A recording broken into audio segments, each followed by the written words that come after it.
The bonus scene after the credits of Spider-Man Brand New Day introduces us to the Spidey Tracker application, which initially pinpoints Spider-Man somewhere on Earth, in Queens. The screen then shifts outward, flickers briefly, and afterward reveals his position as being out in space, marked as unidentified. That single moment has sparked an enormous wave of speculation, and the number one question on everyone's mind is whether Spider-Man will show up in Doomsday. Having mulled this over obsessively, probably 1,000 times by now, I feel almost completely certain that he will appear in some form. The real mystery is simply which version of him it'll be. Let's break it down character by character. Starting with Tom Holland's version, what tie could this film realistically have to his storyline heading into Doomsday? Honestly, not much comes to mind, but one plausible link is Yelena. The two are apparently acquainted. She's aware of his secret identity, and could theoretically reach out if she ever needed backup. It's easy to imagine a scenario where a shared multiversal ship entering Earth's atmosphere becomes the perfect trigger for that call. Yet despite combing through the entire Doomsday trailer, there isn't a single hint of Holland's Spider-Man anywhere in it. If Yelena judged Victor Von Doom to be enough of a threat to warrant summoning him, she certainly could. But nothing we've seen supports that happening. Granted, the marketing team is clearly withholding plenty of surprises. The roster we've glimpsed in that big gathering scene is almost certainly incomplete. Still, I can't say I'm fully convinced, partly because Holland was never officially confirmed for this project, though that alone isn't conclusive. If his character carried real weight in the plot, some kind of rumor or leak would likely have surfaced by now, and none has. It's conceivable the studio is deliberately concealing his involvement to protect Brand New Day's twists, and if he does end up filming something extra, it's probably a minor cameo, maybe tucked into this film's post-credit scene.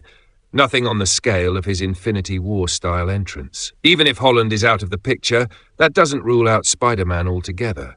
There are two, arguably three, other versions worth examining. First up is Andrew Garfield's take. I recently rewatched the entire Spider-Man catalogue and put together a recap, which ended up as members-only content purely because Sony kept slapping copyright strikes on it, despite our repeated attempts to keep it public. We simply ran out of options. My main takeaway from revisiting No Way Home is that although Holland's Spider-Man performed a genuinely selfless act by curing those villains, it didn't actually rewrite their fates back in their home timelines. Per Marvel's established time travel logic, altering events in the past doesn't reshape the future you came from.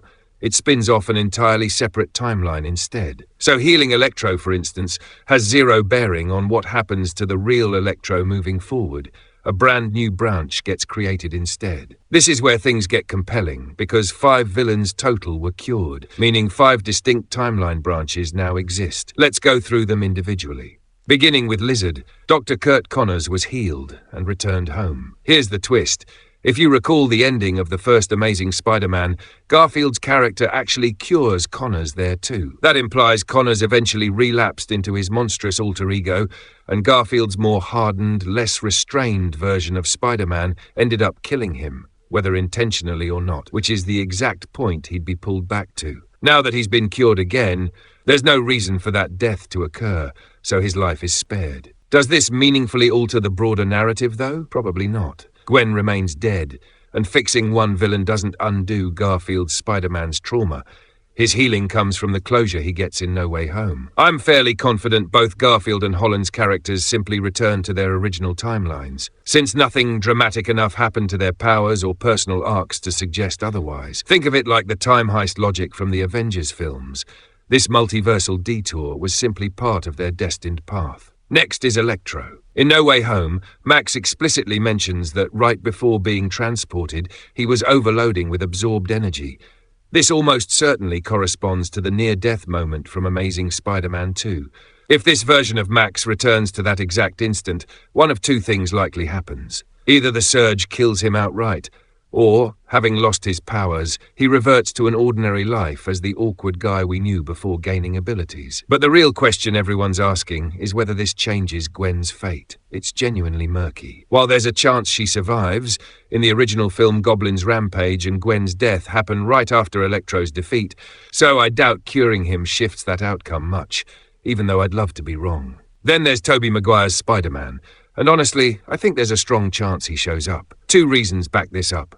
First, The point where his story was left hanging in No Way Home now opens up some genuinely fascinating possibilities, which I'll get into. Second, there's persistent, though unconfirmed, buzz, not outright leaks, about merchandise hinting at his return. I mentioned this in an earlier video too. What makes his future especially compelling compared to the other two is worth unpacking. He faced 3 villains total. Sandman follows the same logic as Lizard. Since his death was never depicted on screen through Spider-Man 3, curing him and sending him back likely changes very little. Norman Osborn is more complicated. Cured, he'd land right back at the moment of his death via his own glider blades, so he'd probably still die. But if he somehow survives, it could massively reshape the story, both for Spider-Man and for Harry. A Norman freed from his split personality might actually mentor Harry properly, sparing their friendship the fracture caused by his father's death, and it would ripple into Otto Octavius's storyline too, since Norman's backing of his experiments would look completely different.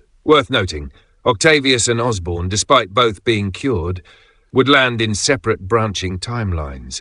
Osborn's survival creates one version of events, while the timeline Octavius returns to still has Norman dead. Personally, I find Octavius's branch the most compelling, since his visit to the present in No Way Home left him with major upgrades, chief among them the final, stabilized arc reactor. Sure, the film didn't dwell on this much, but it's reasonable to assume he carried that technology back with him. The very energy breakthrough, the power of the sun in the palm of my hand, he'd spent his career chasing, now finally achieved in a safer, cleaner, far more powerful form. That alone could send his home timeline spinning in a radically different direction. As for how he'd contain his self-sustaining fusion reaction after returning cured, the arc reactor answers that too. Stark's reactor isn't just a power source. It's also proven capable of absorbing massive external energy, as seen when Thor's lightning strike only boosts Tony's output. So Octavius could return, use the advanced reactor to shut his own creation down safely, save everyone in the process, and become a genuine hero in his world. He might not turn into a crime fighter himself, but given the rapport he'd already built with Peter, he could easily become a behind-the-scenes ally. Something like his role in the Spider-Man video game, designing specialized gear for him. This becomes even more interesting once you remember this Octavius had first-hand exposure to Holland's nanotech suit. His mechanical arms literally absorbed some of that tech, meaning he'd understand exactly how nanotechnology could enhance Spider-Man further. It's possible this reimagined Raimiverse becomes noticeably more advanced technologically, almost steampunk adjacent, with Octavius designing Maguire's Spider-Man, a nanotech suit of his own. Having witnessed those mechanical arms firsthand, he might even replicate something like an iron spider suit for him. This upgraded version is likely the one we'd encounter in Avengers Doomsday, since this is fundamentally an unintended branch timeline, exactly the kind of anomaly that triggers incursions. It's hard to picture Raimi's original Maguire-verse Spider-Man, who once struggled against just 2 villains simultaneously, being capable of defending an entire reality during an incursion, but equipped with an arc reactor-powered nanotech suit that changes entirely. Here's the unsettling catch to this whole theory, though. Whichever timeline either Garfield's or Maguire's Spider-Man emerges from,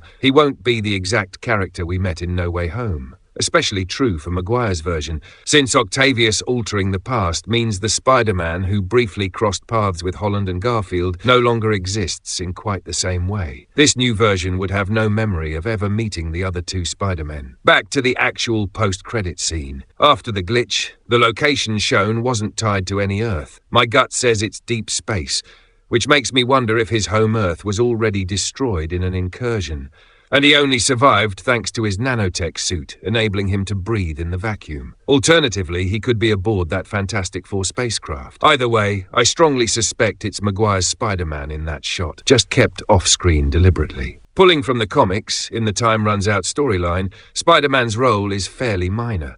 The focus stays on the Illuminati, Cap, S.H.I.E.L.D. and their infighting while battling incursions, with Spider-Man mostly appearing in brief flashes. His role expands considerably in Secret Wars, though, so it wouldn't surprise me if the filmmakers follow that same pattern, giving Maguire's Spider-Man a bigger presence there, even if his part here stays limited. Some fans have floated the idea that this could actually be Miles Morales instead, especially since the visual glitch resembled the animated Spider-Verse aesthetic. I don't buy that theory, though. Looking at how Doomsday has been cast and marketed, It's clearly leaning hard into nostalgia, and Miles hasn't even been introduced into this cinematic universe yet, so his sudden appearance wouldn't make narrative sense. And no, this isn't a Secret Wars setup either. Doomsday needs to establish its own foundation first before that storyline can even begin. There's also a theory that this actually is Holland's Spider-Man, just now marooned in space because Doom has already reshaped reality into Battleworld, which is why the tracker glitches out. But logically, once Battleworld exists, that tracking app should stop functioning entirely. Only tech that Doom permits would work. And if this is meant to hint at Battleworld, they'd probably show an actual environment, not just an empty void. Something explicitly framed as the unknown world, or Battleworld itself. Anyway, I'm veering into pretty speculative territory here. I'd genuinely love to hear your take on all this. No Way Home left so many loose threads, and this post-credit scene basically reignites all of it, practically confirming that answers about both these Spider-Men's fates are coming. We'll just have to wait and see. See you all in the next video. Thanks so much, and don't forget to subscribe.